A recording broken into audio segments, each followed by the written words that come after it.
A conversão de um diabo, de Iba Mendes. Conta uma lenda urbana recente que um diabo, muito enfadado por perpassar os séculos como grande vilão da humanidade, resolveu converter-se à religião evangélica.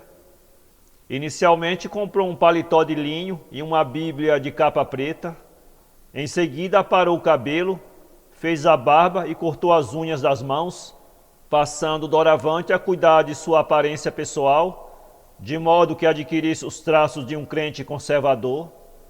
Concomitantemente a isso, começou a observar o comportamento dos fiéis, buscando imitá-los em tudo, incluindo aí a maneira de falar, o modo de se comportar perante a sociedade, os hábitos de devoção e outras particularidades doutrinárias.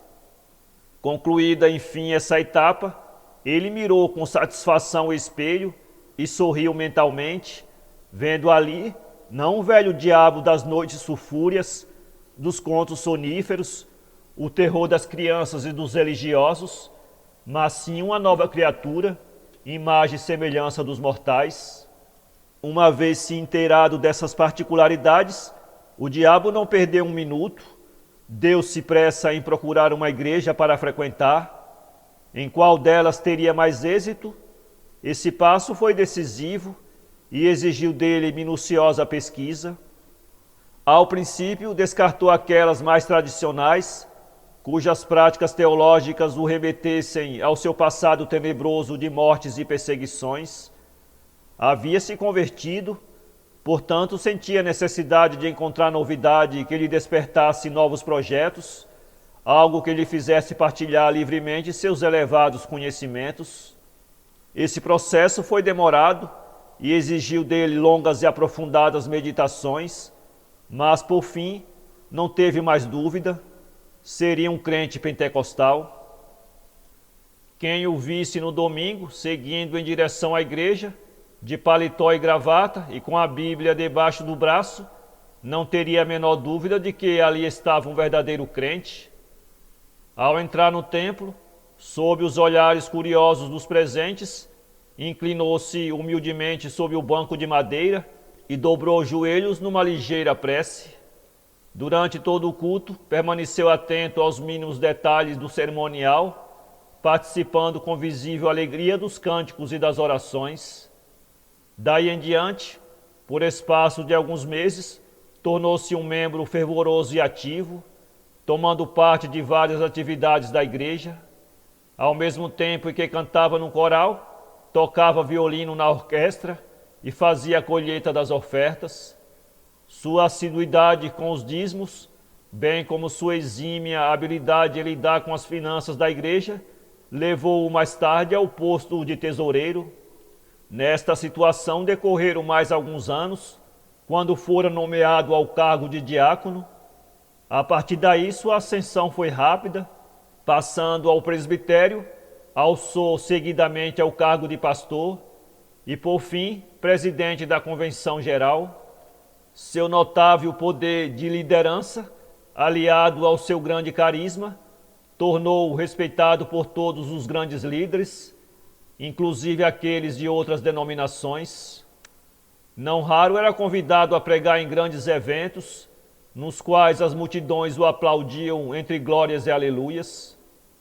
Contudo, não obstante sua elevada posição eclesiástica e seus inúmeros afazeres ministeriais, ainda assim, de ordinário, reservava um dia da semana para visitar os doentes e os menos necessitados. Para aqueles intercedia e operava prodígios, para esses levava alimentos e palavras de consolações. Com o andar do tempo, porém, embora todos os ventos lhe fossem favoráveis, sendo respeitado por todos com exemplar unanimidade, ainda sentia alguma coisa de perturbadora no seu íntimo, sendo acometido daquele vazio tão comum nos pobres mortais. Quando agora, diante do espelho, não se via propriamente como um convertido, mas apenas como um diabo em desconstrução. Os anos corriam assim, entre a certeza da conversão e a dúvida sobre sua real natureza.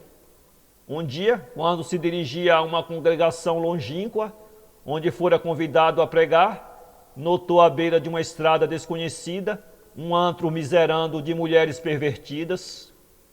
Parou o automóvel e pôs-se então a mirá-lo com saudades dos seus velhos tempos de devassidão. Tentado assim por seus originários instintos, não teve dúvida.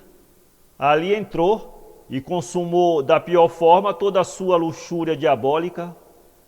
Em outra ocasião, ao ver um casal trocando carícias numa praça, deliberou lançar uma de suas setas malignas e, de repente, os dois amantes, antes tão felizes, passaram agora a agredirem-se mutuamente.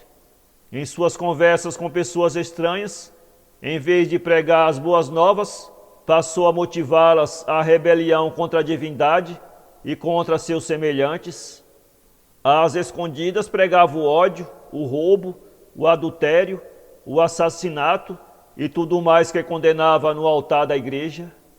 Enfim, aos poucos, o seu caráter foi readquirindo as antigas feições e ele já não conseguia manter as aparências. Um dia de domingo, em que o templo estava tomado por uma multidão em frenesi contagioso, que aguardava ansiosa a poderosa pregação da noite, ele chegou, não como de costume, alegre e ruidoso, mas introspectivo e calado. Sob sonorosos gritos de aleluias, o diabo subiu ao púlpito e foi direito ao microfone. Prezados mortais, peço encarecidamente que mantenham absoluto silêncio e que vos atentem ao que sairá agora dos meus lábios. Os espectadores firmaram os ouvidos e fixaram os olhares no grande pregador, que continuou sua fala de forma ainda mais estranha e surpreendente. Chega das velhas doutrinas, chega das velhas fórmulas e dos velhos preconceitos. Eis o momento oportuno para vos libertares dos antigos grilhões que vos foram impostos pela força do medo e da opressão. Os membros, que até então nunca o vira tão exaltado e com um aspecto tão severo e amedrontador, permaneceram ainda mais atentos, como se estivessem paralisados por um raio anestésico. Ele prosseguiu: sim, pobres mortais, faz-se necessário que renegues vosso passado, vossas tradições, vossos conceitos puristas, vossos valores herdados, que renuncieis às utopias e às aspirações que vos foram impostas pela força dos séculos e que foram arraigadas em vossas mentes pelo estigma do pecado. E aumentando ainda mais a voz: eis o momento de cortares o cordão umbilical que vos prende a esta vida monótona. Eis o instante oportuno de abandonares o casulo em que vos prenderam vossos ancestrais. A multidão, atônita e confusa, mantinha-se paralisada, com os olhares fixos no pregador exaltado.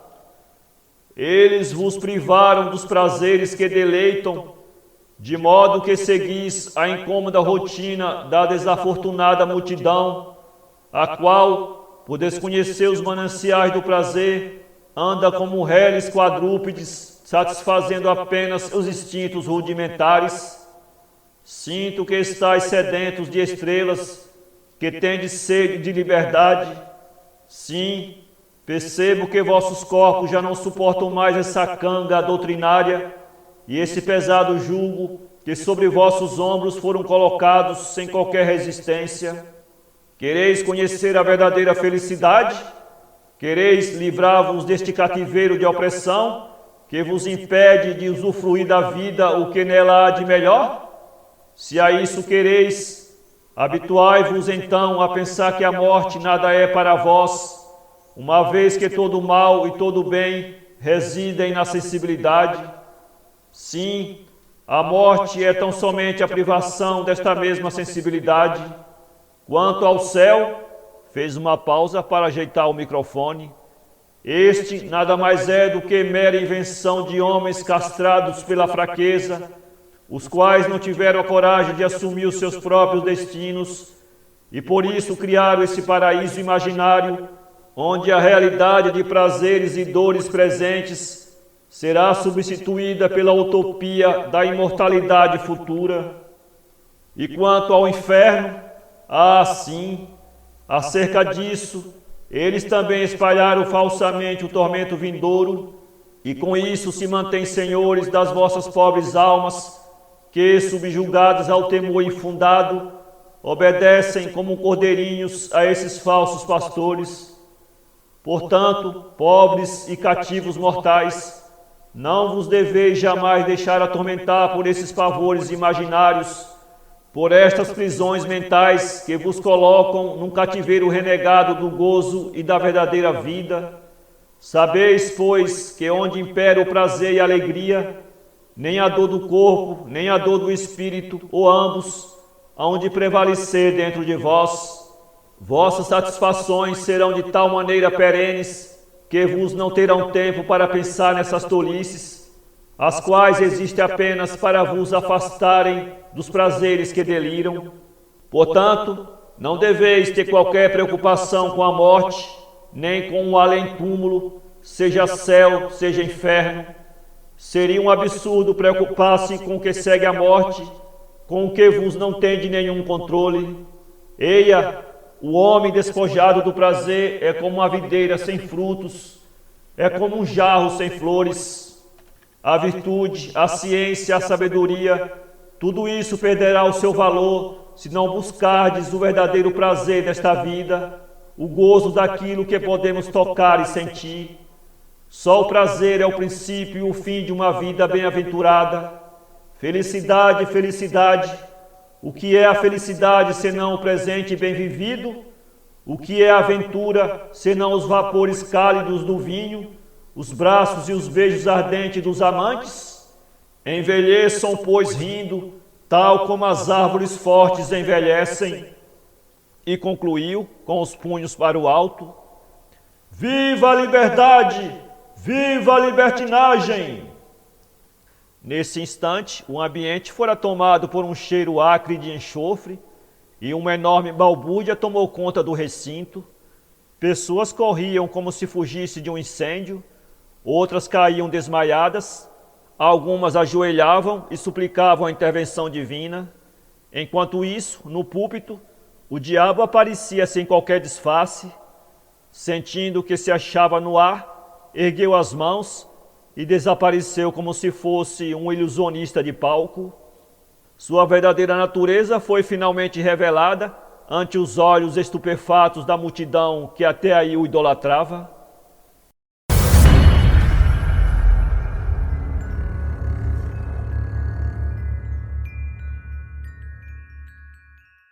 Para ler este conto, acesse www.poeteiro.com